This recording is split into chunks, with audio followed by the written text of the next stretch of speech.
Over the past few years, there have been numerous attempts and efforts by individuals and institutions who are promoters of agroecology to demonstrate the benefits of agroecological farming to state actors. The purpose, which has been to commit the state to deliberately integrate agroecology into national agricultural systems, has however yielded very minimal results, as a chunk of national resources for the agri sector continue to be dedicated to external inputs. To help change the status quo as well as build a movement made up of well-informed multi-stakeholder membership, the Center for Indigenous Knowledge and Organizational Development is embarking on a caravan tour in the savannah and traditional zones to discuss agroecology as a climate change adaptation strategy. Wilberforce Lati is a Deputy Executive Director at CIKOD. For some time now, CSOs in Ghana have been promoting agroecology.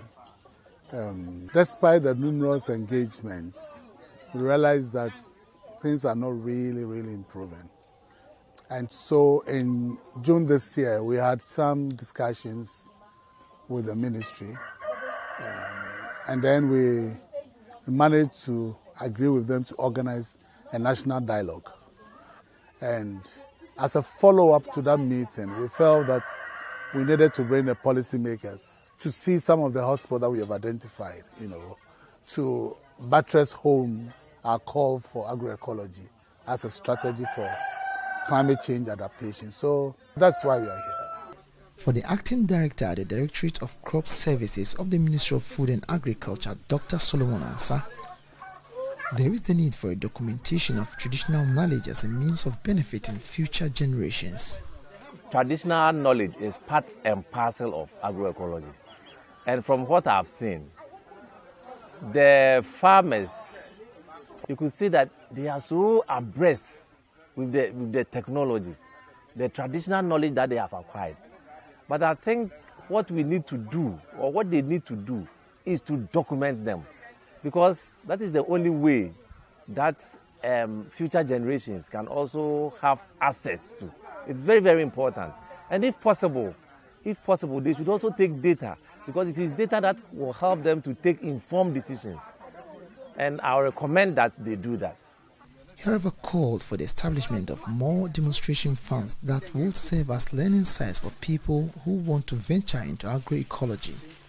I think we still have to pilot a number of them. You see, if you want something to grow, you need to get very good demonstrations, just like where I'm standing now.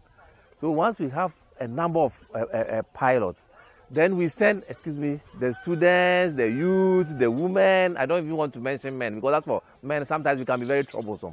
Send them there, let them go and learn, and I believe they will mimic whatever is happening.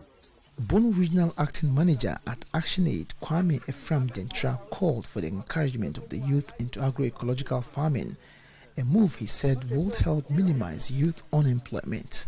I think if there is land, secure land in and around our smaller communities, these are the viable ventures that we should encourage them and support them. That is the enterprising aspect of agroecology, how we will encourage and support young people of Ghana to explore.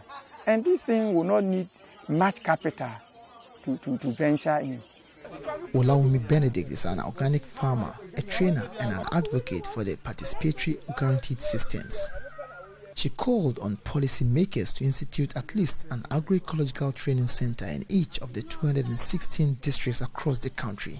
When the policymakers are able to support, like we have one district, one factory, who says we should not have one organic or one agroecology training center, one district?